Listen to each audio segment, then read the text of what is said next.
नमस्कार दोस्तों, GK with पप्सा YouTube channel में आपका हार्दिक स्वागत है। दोस्तों, इंडिया जीके वाली सीरीज में हम पढ़ रहे हैं प्राचीन भारत का इतिहास। और प्राचीन भारत के इतिहास में हमारे चल रहे हैं महाजनपद काल। और महाजनपद काल में हमने जो मगध साम्राज्य है उसको पढ़ रहे हैं। मगध साम्राज्य में जो 7 राजवंशों ने शासन किया था, तो उसमें हमने जो हर्यक वंश पढ़ लिया था।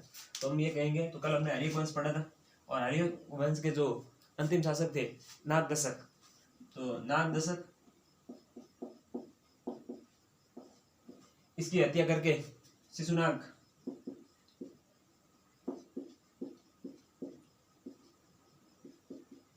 जो शिशुनाग नाम का इनका सेनापति होता है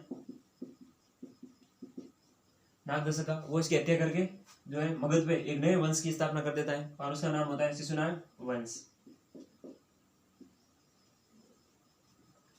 अब शिशुनाग वंश में जैसे मगध में देखेंगे कि द्वितीय जो राजवंश है उसने किस प्रकार शासन किया।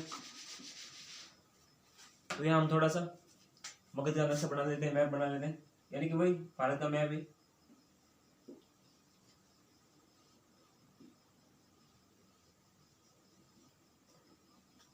हालांकि उस समय अखंड भारत का था, यानी कि अफगानिस्तान पाकिस्तान ये भी शामिल थे इसमें।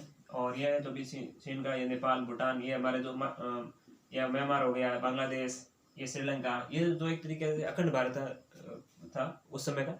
लेकिन अब हम जैसे मगध यहाँ पे था, अब मगध में जैसे हर्यक वंश ने जो शासन किया, तो इसने वैशाली भी मिला दिया, इधर अवंती भी मिला दिया। अब शिशुनाग वंश के शासकों ने, जैसे सर्वप्रथम शिशुनाग वंश में हम कह रहे हैं,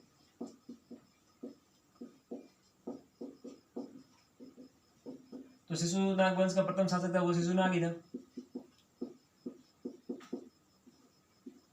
अब मान लीजिए कि दूसरों की कहते हैं ना जमीन पे, जब यानी कि एक तरीके से ये सेनापति था और राजा की हत्या करके खुद जो है शासक बन गया, राजा बन गया। तो अब ये राजधानी में रहने के लिए कहीं ना कहीं इसको खतरा महसूस हो रहा था। कहते हैं ना कि अपनी मिट्टी में से जब तक लगाव नहीं हो सकता, जब तक आप उस मिट्टी पे पैदा नहीं हुए हो, तो मतलब देश जो मातृभूमि के प्रति लगाव, प्रेम या देश भक्ति है, या जो देश प्रेमी है, वो ऐसे नहीं आती है। मतलब ऐसे नहीं है कि आप किसी दूसरे देश में जाके देशभक्ति की बातें करते होती है, मतलब दिखाने की बातें हो सकती है, लेकिन सच्चा जो मातृभूमि या जो राष्ट्रवाद, मतलब देश मिट्टी के प्रति या मातृभूमि के प्रति प्रेम या प्रेम का भाव होता है, वो तभी होता है जब हम उस मिट्टी में पैदा होते हो। और क्योंकि बचपन में उस मिट्टी को हम खाते हैं, तभी वो उस मिट्टी के प्रति हमारा लगाव और प्यार प्रेम होता है। तो ये कह सकते हैं। शिशुनाग जो एक सेनापति था, सेनापति इसने राजा की हत्या कर दी। अब ये मतलब यानी कि उस समय पाटलिपुत्र थी राजधानी मगध की, तो ये पाटलिपुत्र रहने में डर रहा था, क्योंकि क्या पता कोई इसकी हत्या कर दे। तो ये वैशाली में रहता था। इसने जो है राजधानी कहाँ लेके गया है, वैशाली। तो इसने कह सकते हैं शिशुनाग वंश ने जो मगध की राजधानी है वो वैशाली में लेकर चला गया। इसने कुछ खास काम नहीं किया था। इसके बाद आ गया कालाशोक, यानी कि जो शिशुनाग वंश का दूसरा शासक है, ये पहला हो गया, दूसरा हम देखेंगे कालाशोक। कालाशोक थोड़ा वो कहते हैं ना प्रतापी शासक माना जाता था। तो इसने क्या किया कि जैसे वैशाली में इसके समय में आपको पता है दूसरी जो बौद्ध संगीति हुई थी, सेकंड हम यह कह सकते दूसरी बौद्ध संगीति का आयोजन हुआ था। अब देखिए दूसरी बौद्ध संगीति हुई, तो यहाँ मतलब विभिन्न धर्मों के या विदेशी जो नागरिक थे या जो तीर्थयात्री थे, तीर्थयात्री थे, वो आने लगे। तो इस वजह से इसको खतरा लगाने लगा कि कहीं ना कहीं वैशाली के या तो एक गुप्तसर भी आ जाएगा उस, मतलब यानी कि जो तीर्थयात्री आ रहे थे, विभिन्न धर्मों के जो अन्य लोग आ रहे थे, तो उनके साथ तो कोई गुप्तसर भी आ जाएगा और वो आके भी मतलब यानी कि यहाँ हत्या करवा सकता है या फिर जो कोई षड्यंत्र रच सकता है, और इसके लिए खतरा महसूस हो सकता है। एक तरीके से खतरा महसूस होने लगा कालाशोक को, क्योंकि आपने देखा होगा कि वहाँ अजातशत्रु ने भी अपना वस्त्रकार जो सेनापति गुप्तसर भेजा था वैशाली में, और वहाँ की जानकारी पता करके फिर वैशाली को जो मगध में शामिल कर लिया। तो कहीं ना कहीं कालाशोक को भी डर था कि मैं वैशाली में जो बौद्ध संगीत धर्म का आयोजन किया, एक तरह से धर्म सम्मेलन था, रिलीजियस वो कहते हैं ना कि एक तरह से सम्मेलन हो सकता है। तो उस समय विभिन्न धर्मों के लोग आने लगे, जिसको कहीं डर सताने लगा। तो इसने क्या किया, जो राजधानी थी वो वापस पाटलिपुत्र कर दी, पाटलिपुत्र वर्तमान में पटना। तो कालाशोक के समय एक तो द्वितीय जो बौद्ध संगीति हुई उसका हम ध्यान रख सकते हैं। और फिर इसने जो राजधानी है वो पाटलिपुत्र। फिर शिशुनाग के बाद जो इनका तीसरा हम कह सकते हैं नागवंश या शिशुनाग वंश का शासक आता है, वो आता है नंदीवर्मन। नंदीवर्मन कोई खास मतलब अयोग्य नहीं कह सकते, तो दबंग भी नहीं कह सकते, मतलब अच्छा शासक भी उसे नहीं कह सकते, ठीक ठाक था। और इसने जो राजधानी है वही पाटलिपुत्र रखी। मतलब यानी पाटलिपुत्र राजधानी ले जाने का काम तो नंदीवर्मन ने किया, क्योंकि कालाशोक ये सोचता था कि जो राजधानी यहाँ से वहां चली जाए, तो ये पाटलिपुत्र इसकी राजधानी थी। लेकिन इस समय एक और जो सेनापति होता है इसका, किसका, नंदी वर्मन का, और उसका नाम होता है महापद्म नंद, और वो जो इसकी हत्या करवा देता है।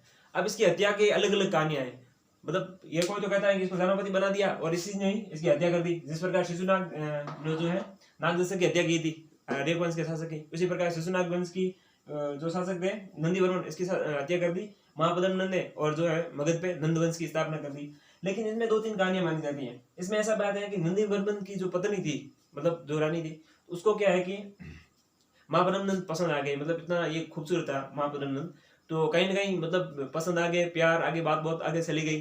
तो फिर ये बात महापद्म नंद को भी पता चली, क्योंकि प्यार एक तरफा नहीं, दोनों तरफ हो तब बात बढ़े, एक तरफा प्यार तो पता ही नहीं चलता हुआ है कि नहीं हुआ, किसको हुआ है। तो ये बात आगे बढ़ी, तो नंदीवर्मन ने रानी से कहा, यानी नंदीवर्मन ने नहीं, सॉरी, महापद्म नंद ने नंदीवर्मन की पत्नी से कहा कि वही तेरी मेरी प्रेम कहानी है मुश्किल, कुछ तो करना पड़ेगा। तो क्या किया जाए, बस वही कि जो बीच में रोड़ा है उसको हटा दिया जाए। तो उस रानी ने भी कहा, मतलब आपके कहने का मतलब क्या है, कि मतलब यही है, हटाओ इसको, फिर हमारे कोई दिक्कत न रहे।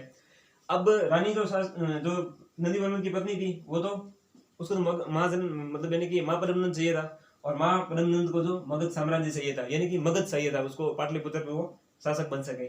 फिर जो रानी ने एक दिन हिम्मत करके बस नंदीवर्मन को हटा दिया इनके बीच में से, और फिर जो मतलब यानी कि नंदीवर्मन की पत्नी ने नंदीवर्मन को, मतलब यानी कि महापद्म नंद ने नंदीवर्मन की पत्नी से नंदीवर्मन को मरवा दिया, और ये मरवाने के बाद ये महापद्म नंद है वो मगध पे नंद वंश की स्थापना कर देता है और राजा बन जाता है। ये शासक बनने के बाद थोड़े दिन बाद में वो रानी से कहता है कि रानी आओ पास। एक दिन रानी उसके पास आती है, तो फिर तलवार से रानी का भी सर काट देता है, और कहता है कि जो 7 जन्मों का जिससे वादा करके जिनके साथ आए थे आप, उनके भी नहीं हुए तो मेरे क्या खाक होंगे। तो ये इस प्रकार से नंदीवर्मन की हत्या रानी करवा देती है, और रानी की हत्या जो महापद्म नंद करवा देता है, और फिर मगध पे आ जाता है नंदवंश की स्थापना कर देता है। अब नंदवंश की स्थापना तो यहाँ हो जाती है, और महापद्म नंद यहाँ प्रतापी शासक हो जाता है। प्रतापी क्या मतलब, ये एक तरीके से क्षत्रियों का नाश करने वाला, मतलब यानी कि इसको इसने विभिन्न उपाधियां भी धारण की है। अब देख लेते हैं कौन कौन सी। एक इसने उपाधि धारण की थी सर्व शतरांक, यानी कि सभी मतलब पृथ्वी पे पूरे स्त्रियों का नाश करने वाला, क्षत्रियों का नाश करने वाला। इसको कहीं कहीं आप परशुराम से प्रभावित मान सकते हैं, इन्फ्लुएंस मान सकते हैं कि यहाँ परशुराम से कहीं कहीं प्रभावित था, क्योंकि परशुराम भी पृथ्वी पे जो है क्षत्रियों का नाश करना चाहते थे। और इसी प्रकार ये जो महापद्म नंद है वो भी सर्व शतरांक की उपाधि धारण की इसने, मतलब क्षत्रियों का नाश करना है। इसीलिए आगे जाके इनका बेटा जो है धनानंद है वो चंद्रगुप्त मौर्य को मारता है, क्योंकि चंद्रगुप्त मौर्य को भले आप कह सकते हो कि वो निम्न वर्ग में या निम्न कुल में था, लेकिन कहीं कहीं चंद्रगुप्त मौर्य जो है क्षत्रिय था। तो हालांकि उसमें अलग अलग इतिहासकारों के अलग अलग मत है, और उसमें कुछ मत की भी देखा जाता है, तो वो बात अलग है। तो ये कह सकते हैं कि ये सर्व शतरांक की उपाधि धारण कर ली, यानी क्षत्रियों का नाश करना है। फिर इसने एक उपाधि और धारण की, और वो इसने कलिंग जीत लिया था यहाँ पे उड़ीसा, और उड़ीसा को पहले कलिंग कहता था, फिर ये आगे जाके बन गया उत्कल, उत्कल के बाद ये वर्तमान में उड़ीसा के रूप में, और उसके बाद भी संशोधन हो गया और अभी नाम ओडिशा है। तो इसने एक राट की उपाधि धारण कर ली, किसको, कलिंग, मतलब यानी कि कलिंग को जीत के या उड़ीसा को जीत के। और कलिंग इसने इसलिए जीता था कि यहाँ एक तो लकड़ी बहुत ही यहाँ सदाबहार वन पाए जाते हैं, या मतलब अच्छी लकड़ियां पाई जाती हैं ये उड़ीसा वाले तट पे, क्योंकि समुद्र के एक तो नजदीक पड़ता है। तो यहाँ पे इस प्रकार की जलवायु है कि बरसात बहुत होती है, तो विभिन्न प्रकार के यहाँ जंगल है, जंगल में बहुत अच्छी क्या है, जो लकड़ी उपयोगी और बहुत महंगी लकड़ी। सामान्य लोग लोहे के दरवाजे बना देते हैं, लेकिन लकड़ी का दरवाजा बनाते हैं तो भाई उसमें पैसे भी लगते हैं। तो मतलब लकड़ी यहाँ बहुत मजबूत और इमारती लकड़ी और विभिन्न प्रकार की लकड़ियां यहाँ पाई जाती है, तो लकड़ी के या जंगलों के उपयोग से। दूसरा, यहाँ हाथी पाए जाते हैं, और युद्ध में हाथी का बहुत महत्व होता है, क्योंकि युद्ध में आपकी ऊंचाई का बहुत महत्व होता है, आप कितने ऊपर से युद्ध लड़ रहे हो वो मायने रखता है। तो इसने जो कलिंग को अपने आप में मिला दिया, यानी कि अब मगध का साम्राज्य यहाँ तक बड़ा हो गया, और इधर वैशाली मध्य प्रदेश ये तक यहाँ तक हो गया, वैशाली और अवंती यहाँ तक फैल गया, और बाकी आसपास के हैं जो जीत जीत के इन्होंने मगध जो साम्राज्य अपना विस्तार रूप धारण कर रहा था, और छोटे छोटे साम्राज्य बड़े बड़े को जीत रहा था। मान लीजिए अवंती को जीता, तो यहाँ छोटा मोटा कोई था वो तो अपने आप शामिल हो गया कि महाराज बस आप ही के शरणों में बस दया बनाए रखी। तो ये हो गया। अब इनका जो यहाँ देख सकते हैं अब नंदवंश नहीं रहा यहाँ पे, शिशुनाग नहीं, नंदवंश की स्थापना कर दी किसने? महापद्म नंद ने। ये महापद्म नंद आ गया। और महापद्म नंद ये नंदवंश में दूसरा यहाँ पे आ जाता है धनानंद। और धनानंद यानी कि मगध पे जब स्थापना, मतलब यानी कि मगध साम्राज्य का दूसरा जो नंदवंश का दूसरा जो शासक बनता है, ये बहुत ही अयोग्य मतलब ये नहीं है कि वो बिल्कुल राजा नहीं बन सकता, लेकिन कहीं ना कहीं ये इन्होंने मतलब यानी कि महापद्म नंद ने अपने 7-8 बेटों में से इसी को एक जो है योग्य शासक चुना कि मेरा उत्तराधिकारी है वो धनानंद ही बनेगा। और धनानंद ही बाप के जैसा ही था, सकल सूरत में भी और हरकतों में भी बाप के जैसा ही था। तो इसने क्या किया, इसने मतलब मैंने कलिंग में थोड़े बहुत नहरें वगैरह बना दी। तो कलिंग में नहर बनवाई, और कुल मिला के क्योंकि इसमें यहाँ शामिल कर दिया, नहरें बना दी, यहाँ से पानी की, यहाँ जहाँ जिन क्षेत्रों में जल नहीं जाता था वहाँ जल पहुंचाया जा सके, यहाँ से नदियों के माध्यम से जो नहर बना के तो सिंचाई उपजाऊ भूमि का फायदा उठा सके। इस वजह से इसने यहाँ पे जो है नहरों की स्थापना की। अब धनानंद ने नंदवंश पे जो राज कर रहा था, इधर अगर हम यहाँ देखते हैं तो यहाँ एक था तक्षशिला गांधार, और गांधार की राजधानी थी तक्षशिला। और जब नंदवंश जो है मगध पे राज कर रहा था, साम्राज्य शासन कर रहा था, तभी आपको पता होगा उत्तर भारत से जो असुरक्षा या अशांति फैलनी शुरू हुई, और एक महान विश्व विजेता के नाम से जाना जाने वाला शासक जिसे हम सिकंदर के नाम से जानते हैं, अलेक्जेंडर सिकंदर भी कहा जाता है, अलेक्जेंडर निकेटर सिकंदर उसका पूरा नाम है। और सिकंदर मकदूनिया या मैसिडोनिया, वर्तमान में मैसिडोनिया या यूनान जो भाग ईरान वाला, उसके नाम से जाना जाता है, और उसको फारसी भाषा में मकदूनिया कहा जाता था। तो ये यहाँ है तो जीतता हुआ सीधा आगे आ रहा था, ये यहाँ आया तक्षशिला में। तक्षशिला में उस समय जो है अंबिक नाम के जो शासक हुआ करते थे, और बहुत ही अयोग्य टाइप का, और भोग विलास में, जैसे ये धनानंद था, धनानंद की फोटो कॉपी समझो आप। तो अंबिक ये का गांधार का शासक था, तक्षशिला का। और यहाँ पे जब सिकंदर आया तो इसने तो सिकंदर के सामने घुटने टेक दिए आते ही, क्योंकि ये युद्ध करने में तो सफल था नहीं, क्योंकि इसको हर दिन कोई न कोई एक वो कहते हैं मोहतरमा चाहिए होती थी, और बस ये भोगविलास और उसी में रहता था, और साम्राज्य जनता से इसको कोई खास वो लगाव था नहीं, बस शासक था, राजा था, बस इतना वो एहसान कर रहा था। तो इसका फायदा उठा दिया सिकंदर ने, और भारत यानी कि अखंड भारत जो था पश्चिमोत्तर हम ये कह सकते हैं, तो यहाँ से क्या असुरक्षित था, अशांति थी, तो यहाँ से घुस गया सिकंदर, और सिकंदर ने अंबिक को जीत लिया। क्या मतलब खुद ही उसने घुटने टेक दिए, क्योंकि तो भोगविलास में मतलब उसमें व्यवस्थित जो है व्यवस्थित था। और इधर है जो अंबिक को यानी अपने आप में अंबिक ने सिकंदर की जो है अधीनता स्वीकार कर ली।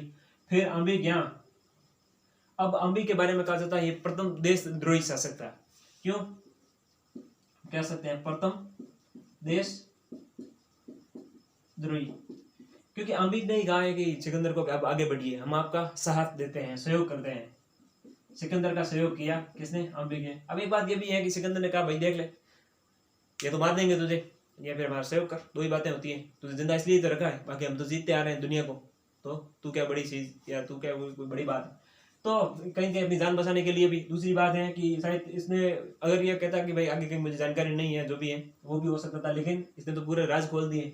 और फिर यहाँ से आगे आते थे तो यहाँ पे पोरस, पंजाब में पोरस नाम का जो शासक था झेलम नदी के किनारे, तो अंबिक की सहायता, अंबिक ने मतलब सहायता की किसकी? सिकंदर की। और सिकंदर ने जो है यहाँ पोरस जो झेलम नदी के किनारे है, यहाँ पोरस जो को हरा दिया। और पोरस को जब हराया तब पोरस ने कहा था कि पोरस जब हार गया सिकंदर से, तो पोरस ने पूछा अब तेरा क्या जो है सलूक किया जाए, तो घुटने टेक दिए किसने? पोरस ने। तो पोरस ने यही एक बहादुरी से युद्ध लड़ा था और जीत। सिकंदर तो विश्व विजेता मतलब माना जाता, उसको बहुत बड़ी सेना थी। उसके बाद पोरस एक छोटा सा जो है शासक था। उसके बाद भी अंबिक ने जो विश्वासघात किया, एक तरीके से हम कह सकते हैं देशद्रोही का काम किया और सिकंदर का साथ दिया। और उसके बाद पोरस को हराने की रणनीति बताई, या जो सूक पॉइंट थे या कह सकते हैं लूप फॉल्स थे वो बता दिए। इस वजह से पोरस है जो हार गया। तो पोरस हारने के बाद जब उसको सिकंदर के सामने इसने अधीनता स्वीकार करनी पड़ी, मजबूरी में अब हार गए, अब आप जिद नहीं कर सकते, नहीं तो आपको गला काट दिया जाता। ये सोचा कि मौत मरने से तो अच्छा है, तो इसने कहा कि भाई अब क्या किया जाए, तेरे साथ क्या सलूक किया जाए। सिकंदर ने जब पोरस से कहा तो पोरस ने यही कहा कि एक जीते हुए राजा को वही करना चाहिए जो एक हारे हुए राजा के साथ करना चाहिए। तब सिकंदर ने सोचा कि मेरे सामने जो भी युद्ध करने आया वो हार गया, डर गया, या जो भी है, मर गया, कुछ भी है, लेकिन इस शासक में इतनी जो है हिम्मत है, इसकी बहादुरी के से कौन प्रभावित हो गया? सिकंदर इसकी बहादुरी से प्रभावित हो गया। तो सिकंदर ने कहा कि बस आजाद, जो क्षेत्र हमने, यानी सिकंदर ने जो जीता था पोरस से वो उसको वापस लौटा दिया उसका राज्य, और कहा कि हम आगे बढ़ेंगे, हम मतलब भारत पे हम जो आक्रमण करेंगे हमारा साथ दो आप। तो यहाँ अब मजबूरी थी पोरस की भी, क्योंकि इसने कहा कि भाई सिकंदर मार तो नहीं रहा है, इन्होंने तो बोल दिया मार दो, जो आप एक जीता हुआ शासक एक हारे हुए शासक पे क्या करना चाहिए उसको, जो युद्ध की रणनीति है, जो राज्य की नीति होती है उसके आप अनुसार काम करो। लेकिन झेलम का मतलब यानी कि ये जो युद्ध माना जाता है, झेलम को जो वेदों में वितस्ता कहा जाता है, तो झेलम को जो वेदों में वितस्ता कहा जाता है, और इसको जो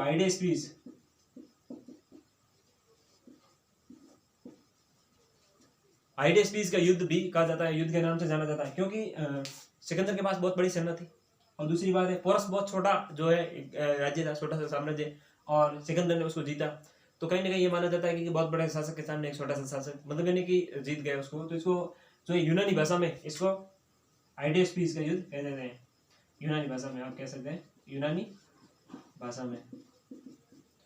अब चूंकि सिकंदर ने कहा पोरस से कि चलो ठीक है, अब हम अखंड भारत पे है, या हम कह देंगे जो मगध पे एक तरह से अटैक करेंगे, क्योंकि इन्होंने बता दिया कि यहाँ मगध है, और मगध के जो शासक है वो अभी धनानंद है, क्योंकि महापद्म मर गया, अपने बेटे को धनानंद को शासक बना दिया, और बहुत ही अयोग्य धना मतलब यानी अंबिक के टाइप का, और भोग विलास में पड़ा रहता दिन भर, इसको कोई राज्य से मतलब नहीं। और आपने वो चंद्रगुप्त मौर्य वीरता की मिसाल चंद्रगुप्त मौर्य जो नाटक वो देखा होगा, धनानंद उसमें फिरता है ना, वो तिगड़दा तिगड़दा तिगड़दा बस यही करता है, और तो कुछ करता नहीं है, बस वो उसको तो भोगविलास में पड़ा रहता है, राज्य की कोई चिंता नहीं है, जनता पे बहुत अत्याचार हो रहे थे, इसको तो बहुत टैक्स मिल जाना चाहिए, कर भली पब्लिक है जो किसान है या जो मजदूर वर्ग है वो शायद मरो, इससे कोई मतलब नहीं था, इसको तो क्या कर या जो राजस्व मिल जाता था, और अपने साम्राज्य में बैठा ऐश कर रहा था।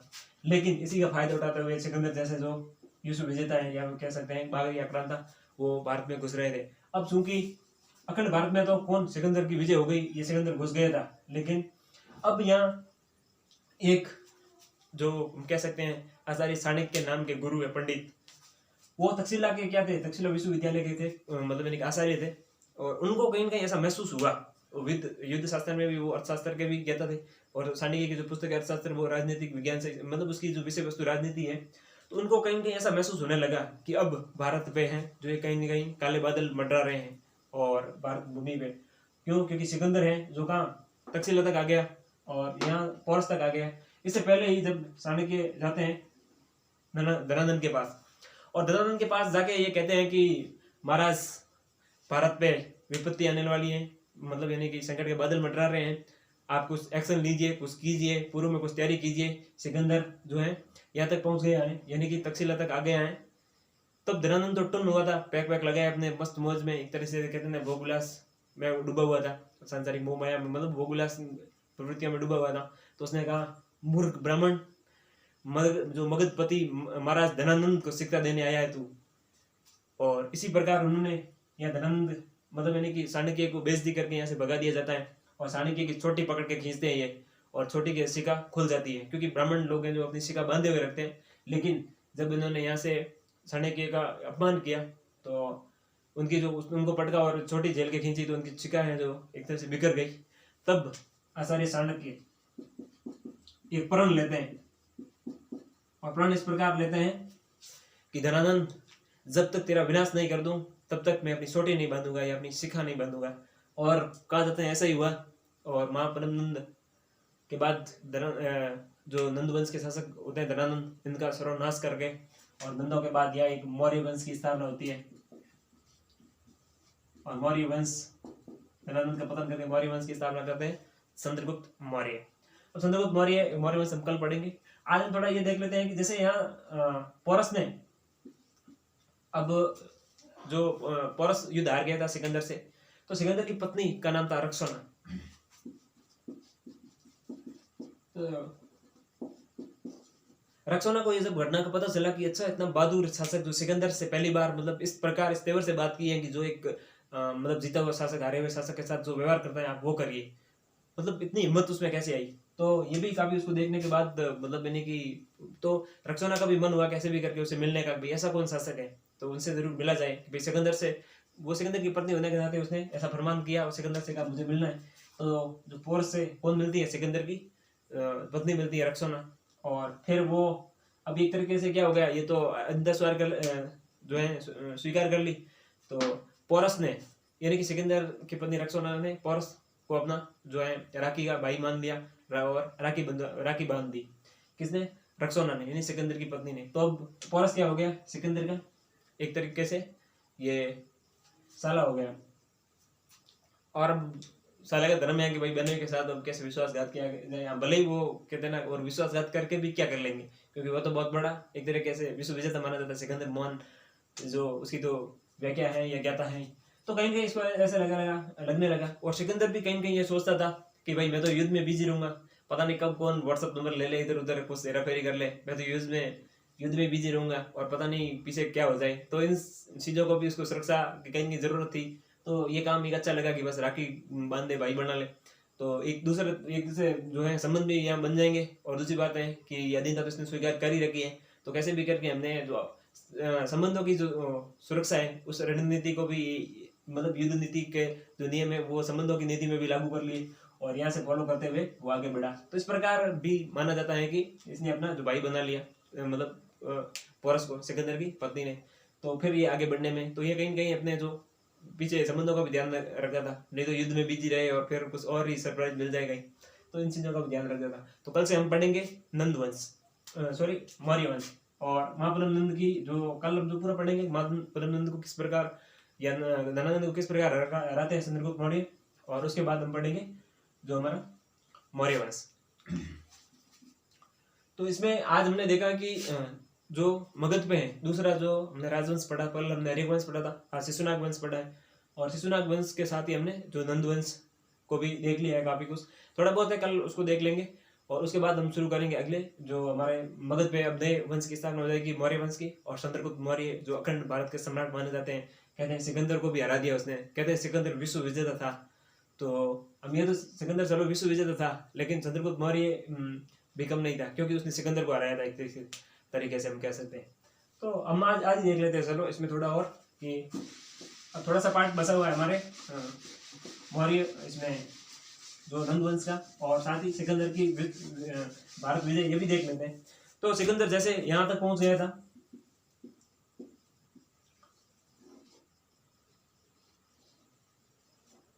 तो सिकंदर चूंकि यहाँ तक पहुंच गया था पोरस तक, और यहाँ पे मगध था, और मगध अब यहाँ कलिंग, वैशाली, अवंती, यहाँ काफी इतना विस्तार कर लिया था मगध ने। और मगध पे अब धनानंद का शासक था। और चाणक्य को जब आचार्य चाणक्य के यहाँ से धनानंद ने भगा दिया, तो चाणक्य सीधा गया था तक्षशिला। और आपसे सबसे जो मतलब यानी कि मेधावी छात्र या पसंद जो कहते हैं ना प्रिय शिष्य, जिसका नाम था चंद्रगुप्त। चंद्रगुप्त को ये सब बताया कि घटना ऐसी बात है और अब आपको है जो नेतृत्व करना है और अखंड भारत का है जो शासक बनना है। चंद्रगुप्त बहुत छोटा था और चंद्रगुप्त को ये यकीन ही नहीं हो रहा था कि महाराज ये कैसे पॉसिबल होगा, या अपने गुरु आचार्य चाणक्य से कहा कि मैं तो अभी बच्चा हूँ, मुझे तो ज्ञान ही नहीं है। तो फिर आचार्य चाणक्य ने विभिन्न गुरुओं के माध्यम से, और साथ ही इन्होंने भी जो युद्ध विद्या है वो सिखाई, जो राजनीति शास्त्र है वो सिखाया, नीति शास्त्र था वो सिखाया, सब प्रकार की शिक्षाएं वो चंद्रगुप्त मौर्य को दी। और फिर यहाँ पे जैसे सिकंदर यहाँ तक आ गया था, पोरस के साथ ये सब मिलके गठजोड़, यहाँ आंबिक साथ था, पोरस साथ था, और सिकंदर है जो भारत पे अटैक करने वाला था। और यहाँ बीच में पड़ती है व्यास नदी। अब चंद्रगुप्त और चाणक्य ने एक दिमाग लगाया कि क्यों नहीं सिकंदर को यहाँ रोका जाए। धनानंद ने इसको भगा दिया, डायरेक्ट मगध पे आक्रमण करना बहुत भारी था, इसलिए इन्होंने क्या किया, व्यास नदी से पहले उधर ही रोकना था। किसको? सिकंदर को। और सिकंदर को वहां इसलिए रोका कि भाई आगे देखे 2-4 महीने ही रोकना है, फिर तो क्या है बरसात हो जाएगी तो फिर बाढ़ आ जाएगी तो युद्ध होगा नहीं। सिकंदर के पास तो क्या है, घोड़े हैं। और यहाँ बता दिया कि धनानंद के पास बहुत बड़े हाथी है, यानी कि युद्ध में हाथी की क्या महत्व होता है। तो कहीं ना कहीं जो सिकंदर की सेना थी, युद्ध करते करते सिकंदर यहाँ से आया था, मकडोनिया से, यूरोप से, तो ये युद्ध करते करते हार भी गया था। अब मान लीजिए युद्ध करते कब से हारा, कोई नए सैनिक थे, शादीशुदा भी थे, नई शादी भी हुई, अब व्हाट्सअप वगैरह तो कुछ था नहीं, तो थोड़ी बहुत बातचीत कर ले या फिर मूड फ्रेश कर ले, ऐसा कुछ भी था नहीं, तो बेचारे परेशान हो गए थे। और ये अफवाह फैला दी किसने? चाणक्य और चंद्रगुप्त ने मिलकर कि भारत देवों की भूमि है या विभिन्न प्रकार के रोग वगैरह फैल जाते हैं, लोगों की असमय मृत्यु हो जाती है।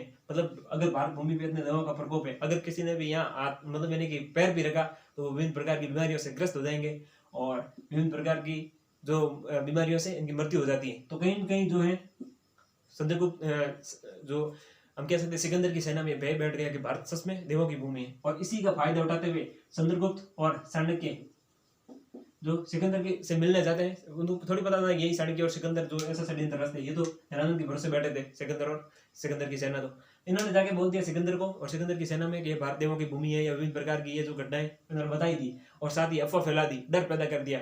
और साथ ही सिकंदर है जो चंद्रगुप्त मौर्य है, सिकंदर के एक सैनिक की हत्या करके सिकंदर की सेना में शामिल हो जाता है। और वहां शामिल होने के बाद उसने एक हफ्ते 10 दिन बाद में, हम ये कह सकते हैं हफ्ते भर में, वहां घुसने के बाद एक दिन जहर देना शुरू कर दिया। और ये चाणक्य ने जहर भेजा था, खाने में जहर मिला दिया था। और सिकंदर की सेना की मतलब हर 2-4 दिन में सैनिकों की मृत्यु होने लगी। एक मनोवैज्ञानिक दबाव बन गया। अब उनसे उस समय कोई फॉरेंसिक रिपोर्ट होती नहीं थी, क्या पता कब जहर दिया और कौन मर गया, कैसे मर गया, तो जहर का तो पता चलता नहीं था। और चाणक्य कहते हैं कि इतना बड़ा जहर विद्या में निपुण था कि अभी जहर दिया 3 घंटे बाद मृत्यु, कल जहर दिया 2 दिन बाद मृत्यु, परसों जहर दिया 1 हफ्ते बाद मृत्यु। मतलब कब जहर देना और कितने समय बाद मृत्यु होती है, इसमें भी चाणक्य बहुत पारंगत थे। और इस कहते हैं ना, इस चीज का फायदा उठा लिया और जो सिकंदर की सेना पे एक तरीके से मनोवैज्ञानिक जो दबाव वो बना दिया। किसने? ये मनोवैज्ञानिक दिमाग चाणक्य, और चाणक्य की जो कूटनीति थी यहाँ सफल हो गई और सिकंदर की सेना ब्यास नदी को पार कर ही नहीं सकी। अब सिकंदर के सैनिक हार गए। सिकंदर खूब रोया बाबर की तरह, यानी कि बाबर ने जिस प्रकार खानवा के युद्ध में अपने सैनिकों को वापस तैयार किया वो तो सफल हो गया था, लेकिन सिकंदर के सेनापति नहीं माने। ये डर गए बेचारे कि सिकंदर महाराज आप भी जाके युद्ध करिए, हम तो नहीं करेंगे, भारतीयों की भूमि है, ऐसे ही मर देंगे। भाई सामने कोई शत्रु दिखाई दे तब तो उसको मारा जाए, लेकिन दिखाई नहीं दे उसको कैसे मारा जाए। तो कहीं कहीं इनको डर था और सिकंदर की सेना यहीं हार गई और यहाँ से वापस लौट गई। अब सिकंदर का जो नौसेना प्रमुख था वो तो यहाँ से गुजराते हुए वापस चला गया यूरोप, और नियार्कस नाम था उसका। और जो सिकंदर का थल सेना प्रमुख था वो था सेल्यूकस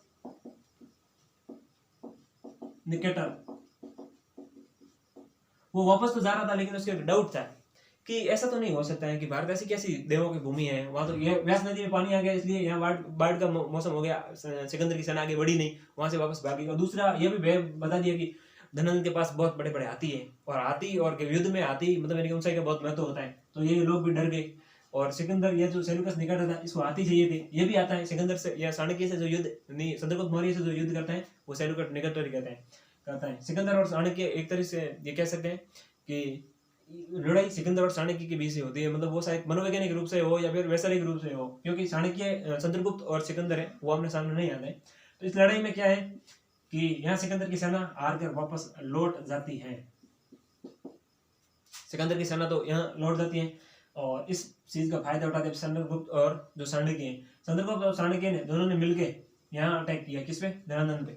धनानंद पे अटैक किया, ये सीधे पाटलिपुत्र चले गए और इनको पता नहीं था। फिर जो चाणक्य यहाँ जब छुट्टियां मतलब यानी कि धनानंद ने चाणक्य की जो छोटी पकड़ के इसको भगाया था या इसकी पटका था, गिराया था, भगा दिया था, यहाँ से अपमान किया था, वो आचार्य चाणक्य ने चंद्रगुप्त को नहीं बताया था कि अगर मैंने चंद्रगुप्त को ये बात बता दी तो चंद्रगुप्त के मन में कहीं भय बैठ जाएगा कि सिकंदर से बड़ा शत्रु कौन है या ताकतवर कौन है, धनानंद है। लेकिन जब सिकंदर को हरा के वापस भेज दिया और अब धनानंद के बारे में जो पोल खोली, यानी कि आचार्य चाणक्य ने कहा चंद्रगुप्त, धनानंद ने मेरी बहुत बेइज्जती की है। और वह मुझे भरी सभा में कहा कि दुष्ट ब्राह्मण तू कहाँ से आ गया, मगधपति मरे महाराज धनानंद को शिक्षा देने के लिए, और उसने मुझे बेइज्जत करके वहां से भगा दिया और मेरी शिखा खोल दी। अब मैंने भी प्रण लिया है कि जब तक नंद वंश का या धनानंद का जो है विनाश नहीं कर दूं तब तक अपनी शिखा नहीं बांधूंगा। तो कहीं ना कहीं चंद्रगुप्त मतलब मैंने चाणक्य ने चंद्रगुप्त को, तो चंद्रगुप्त ने भी आगे, अरे गुरुजी आपने तो मतलब मेरे गुरु की बेइज्जती कैसे हो सकती है। चंद्रगुप्त वहां जोश जोश में कहा अभी जाता हूँ मैं और धनानंद को मार देता हूँ। आप पहले ही बोलते तो पहले धनानंद को मार देते। तब चाणक्य ने कहा था कि हमारा सबसे बड़ा शत्रु कौन था, कि अगर हम धनानंद पे अटैक करते हैं या मगध पे अटैक करते हैं तो चंद्रगुप्त सिकंदर को फायदा मिल जाता है। ये सब मिलकर सीधा मगध पे जो है अखंड भारत पे क्या है राज कर लेते, या जो वास्तविक हमारा जो भारत है अभी का वर्तमान भारत है उस पर राज कर लेते। अखंड भारत पे सिकंदर ने राज नहीं किया था, सिकंदर यहाँ तक ही पहुंचा था, हम कह सकते हैं तक्षशिला या पोरस तक पहुंचा था, वो भारत पर उसने आक्रमण या वो नहीं किया था। तो इस प्रकार हम कह सकते हैं कि ये जो सिकंदर यहाँ से हारकर वापस चला गया। वापस आते हैं कल हम देखेंगे मौर्य काल में, यानी चंद्रगुप्त मौर्य से जो सिकंदर सेल्यूकस निकेटर का युद्ध होता है वो चीज देखेंगे। और ये लोग यहाँ धनानंद को हरा देते यहाँ मतलब यानी कि पहले पाटलिपुत्र पर अटैक करते हैं और उनको पता नहीं चलता है। और फिर यहाँ जो घटना ये होती है कि ये एक पकड़े जाने के डर से ये एक मतलब महिला या बुढ़िया के घर में जाते हैं। तो बुढ़िया का बेटा जब खीस खाता है या कहते हैं ना खिचड़ी खाता है, तो वो क्या है कि गरम गरम खिचड़ी के बीच में हाथ डाल देता है। तब बुढ़िया कहती है कि पुत्र तो पागल है, तू भी चंद्रगुप्त मौर्य और चाणक्य की तरह मगध पे सीधा अटैक किया। वो लोग भी पागल थे इसलिए सीधा मगध पे अटैक किया और हार गए। और तू भी क्या है खिचड़ी पे गरम गरम खिचड़ी के बीच में हाथ डाल रहा है, इसलिए दो पास पास से खाया कर, यहाँ से पास पास में से खाएगा तब क्या होगा कि ये मतलब आराम से खाएगा, ठंडी हो जाएगी और पूरी खा जाएगा, नहीं तो तेरे ये बीच में हाथ डाला और हाथ जल गया। तब आचार्य चाणक्य और चंद्रगुप्त को ये अकल आई कि बुढ़िया तो हमसे भी समझदार है, और हमें मगध पे या धनानंद पे अटैक करना है, वो किस प्रकार से करना है। तो उनको कहीं ना कहीं एक हिंट मिल गया, कहते हैं शिक्षा कहीं से भी मिल सकती है, तो उनको वहां से जो ये शिक्षा मिली थी। और इसमें अब जैसे फिर धनानंद और इसने जो चाणक्य और चंद्रगुप्त ने जो षड्यंत्र रचे और किस प्रकार मगध पे इन्होंने जो धनानंद को हराने की कोशिश की।